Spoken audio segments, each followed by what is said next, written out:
Technology is astounding. Think about how far we've come.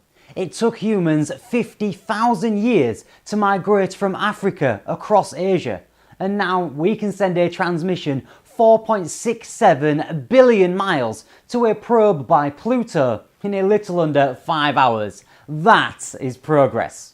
But what's really amazing is how we can do that, but yet at the same time have problems such as having small businesses fail to meet scheduled appointments. Come on mate, I'd love to have my checkup done by the time NASA posts their latest flyby picture on Facebook. It's no surprise that the web is flooded with people's frustrations on this topic. Let's see what they have to say about this. Finding a doctor, getting an appointment with a doctor, finally getting to see a doctor is a massive pain in the ass in the US. And it's not just doctors this applies to. Take a look at this video. This after waiting an hour and a half for a minute-long scheduled procedure alongside at least 4 others who she says had the same appointment time. Look, if I'm going to stand in line for a couple of hours and feel violated for something that takes 2 minutes, I'd rather it be at a theme park when I'm waiting in line to ride the park's latest attraction. This situation reminds me of a skit Chris Rock once did. Other salons make you wait so long, they mess up your plans. But that make you wait, our motto is, don't make no plans unless you want to break your plan. Today's segment begs the question, with all the technology we have, how the hell are businesses not meeting the needs of their customers?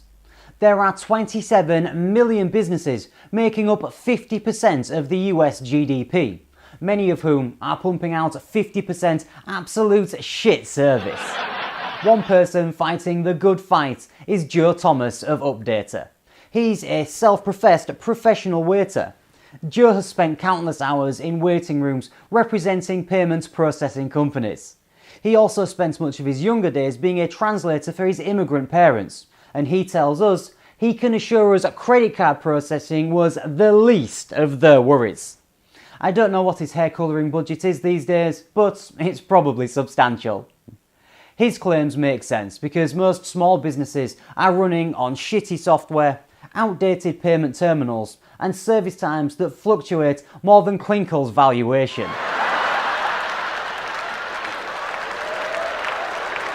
But hold on. Maybe I'm being unfair. So before we write this all off, we thought we would reach out to the community and see what they think is the best scheduling software when dealing with small businesses. We posted our question on Quora, and these are the responses we got. Blimey, that's a lot of best.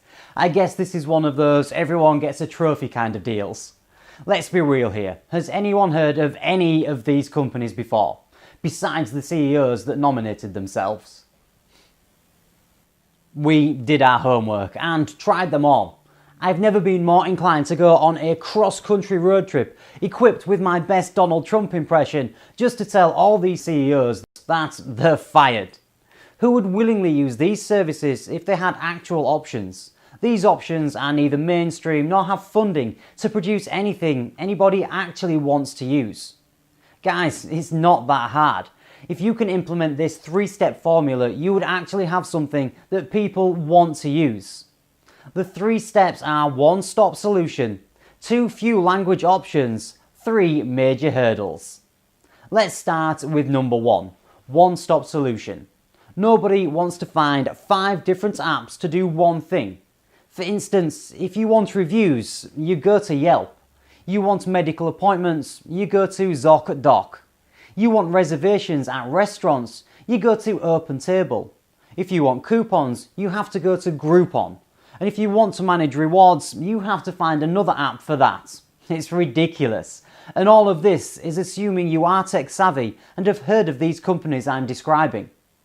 Number 2, too little language options. It's no surprise that not everyone speaks the same language, especially here in multicultural America.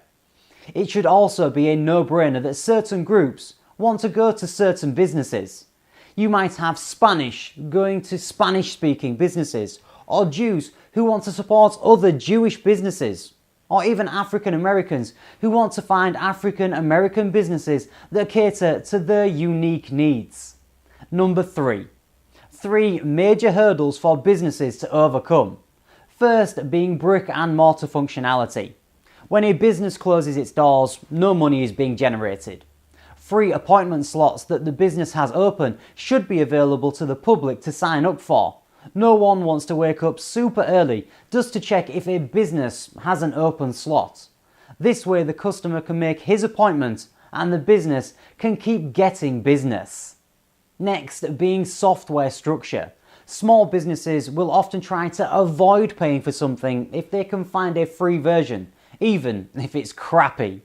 The paid ones are expensive and the free software is usually designed to be for business use only and doesn't allow the customer to interact with it.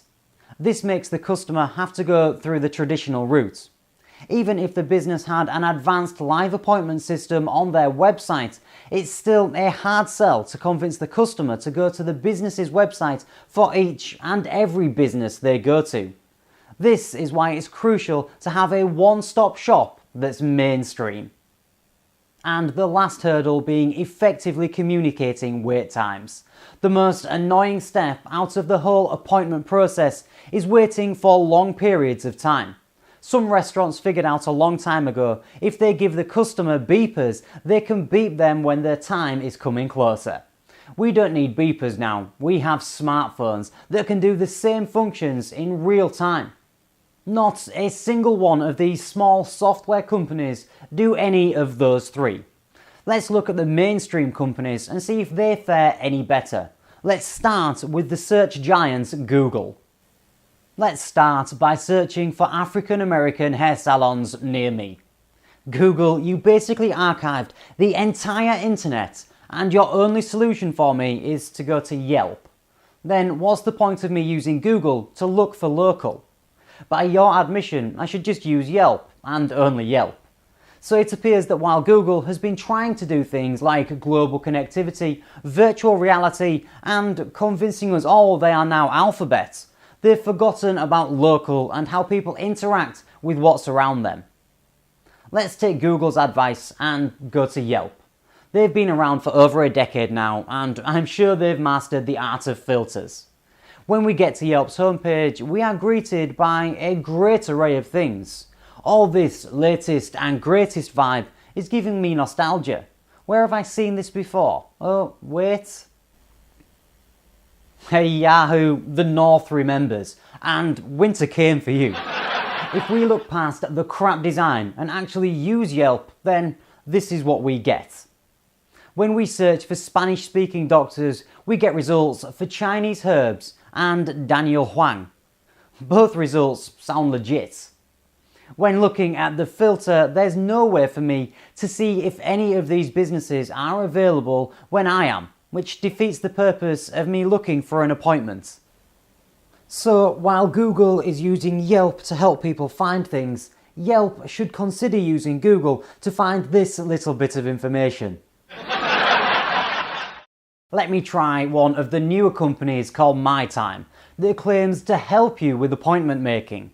They raised $12.3 million and got raving reviews from VentureBeat, TechCrunch and ABC News. This should be promising. Should. Spammy app. This company presents itself as though the companies listed have signed up with them. Not the case. After you make the appointment, they call the establishment and try to get them to sign up. I don't like this kind of deceptive marketing. Have uninstalled. All the reviews pretty much say the exact same story. We looked into this further and here's what we're stuck with. A no-name company hiring people in India to call the business, claims someone made an appointment on their app, though the business never signed up or heard of them, and then push them to sign up, all while no one knows if there's an actual appointment or not. Genius. Real genius. So, if most of these companies are terrible at what they do, or are mediocre, why are they making so much money for investors? Nancy Pearcey said it best when she said, "A monopoly renders people complacent and satisfied with mediocrity." Well, do we have a monopoly at play here? Can these companies really do whatever they want? The Washington Post did an excellent expose regarding just that. Take a look. First off, just how much do these ratings matter in the real world? Consider the fate of Dr. Beauty. Just a year ago, her offices and her scheduling chart were filled with 75 patients a day. This was my typical work week. Today, the calendar is mostly empty. So now, this is what my work week this week looks like. Prestoris says the fall off is easily traced to her Yelp page, which today gives her a dreaded 1-star rating. At one point, she actually changed the name of the business. It was originally called NV Electrolysis and Laser Center, but the Yelp ratings followed her to the new name. And it's not just individual customers who might be scared off by the low rating. Deal companies like Groupon and Living Social that drove so much of Prestoris' business will no longer work with her. We were standing in one of the empty rooms she vacated as her staff shrank from 8 to just her. You're basically closing your company because of these Yelp reviews. Yes. Set aside for a minute whether Dr. Beauty is a good business or not, and just consider the power of that Yelp rating. A couple hundred pixels on a web page on which the fate of small businesses can rise and fall. And many of those business owners say Yelp wields that power unfairly. Here's one small example. Look at this. In Chicago, the first review listed for Norm's Automotive Clinic isn't for the shop, but because Norm doesn't advertise with Yelp, it's for a competitor who does. Same for Supino Pizzeria in Detroit, whose page highlights an ad for Green Zone Pizza. When you go to Green Zone Pizza's page, because they do pay Yelp, there are no competitor ads. But like we said, that's just a small example, one Yelp doesn't debate. It's something else, much harder to prove, that gets business owners really upset with Yelp. We were flooded with responses when we asked business owners to share their Yelp stories. You're not going to believe it after 31 years of business what these cowards are doing. But over and over, they all told basically the same story. A play in 3 acts. Andre Hopfer of Ava Spa in D.C. illustrates how the story goes. We started having quite a few new clientele because of these reviews. Yelp brought you business. Yelp brought us a lot of business. That's Act 1. Act 2 involves Yelp reaching out to the business. And then we started getting phone calls from Yelp to advertise with the company. We sort of were very hesitant of advertising with anybody at this point, being a small business and having limited funding, so we declined the invitation. The annoyance of the calls is one thing, but in Act 3 of the story, invariably, things start going badly on the company's Yelp page. The positive reviews started disappearing, and only negative or sort of indifferent reviews staying on our website. Well, help me out with the sequence here, though. You have good reviews, Yelp starts calling, and then in this time where they're calling on a daily basis, you notice the reviews start to change? That's correct. All of a sudden, the reviews are changing, and because we refuse to advertise with them. Today, just 24 of Ava's reviews show up. The rest, more than 80% of the reviews written, have been filtered. They're hidden unless you click on this small link at the bottom of the page and correctly type a CAPTCHA code to access them. So in your view, Yelp is filtering these reviews to get your attention? And to pressure you into advertising. They actually said that they would unfilter a lot of my filtered reviews. Better yet, she seemed to make good on the promise once he started some small-scale advertising. Magically, like 5 or 6 of my filtered reviews became unfiltered. As soon as you started paying a few dollars a day. Exactly. And all of a sudden, I was showing 3 times as many reviews as I was before. But this business owner, like many of the people who contacted us, was unwilling to publicly share his company's identity. Why won't you speak on camera about this? It's because at the end of the day, Yelp has more power to destroy me than it does to help me at this point. I mean, right now, I have 1 out of every 3 reviews is showing. Does that make sense? That I have 2/3 of my reviews filtered? Does it make sense that once I start paying them, that ratio changes? I had no inkling to ever pay the company, and I am literally paying them money out of like fear, out of extortion. I feel like it's extortion. The evidence to support those claims is circumstantial. but Yelp has been fighting them in court and online for years. The worst part, all of this is legal. If everyday people are struggling with this, imagine how difficult this must be for the fifth of the population that doesn't speak English. That's 60.6 million people. Then factor in the people who aren't tech savvy, and you have a lot of people who have difficulty in what's supposed to be one of the most basic things, making an appointment. Luckily, Joe Thomas and the Updata team are combating this head on. Updata solves the common small business problem of not having a reliable, user-friendly appointment setting system. Updata is a multilingual database that lets users find businesses around them. Joe tells us think of it like Yelp, but with customers being connected to the business's schedule, where they can filter by many different options, including language, insurance, gender, etc. You're connected in a way where you can text, see real-time wait times, and manage your appointments. With the help of Updata, Joe says now there are no barriers stopping a customer getting the business they want each and every time. This is excellent news for people like Joe, whose parents won't have to ask him to buy a plane ticket to visit them every time they need him to get things done. As much as he would love earning airlines miles, he says he would much rather put the least amount of mileage on the process of appointment making and managing. Tune in next week when we will be discussing what the hell happened to Google Glass. And, as always, thanks for watching.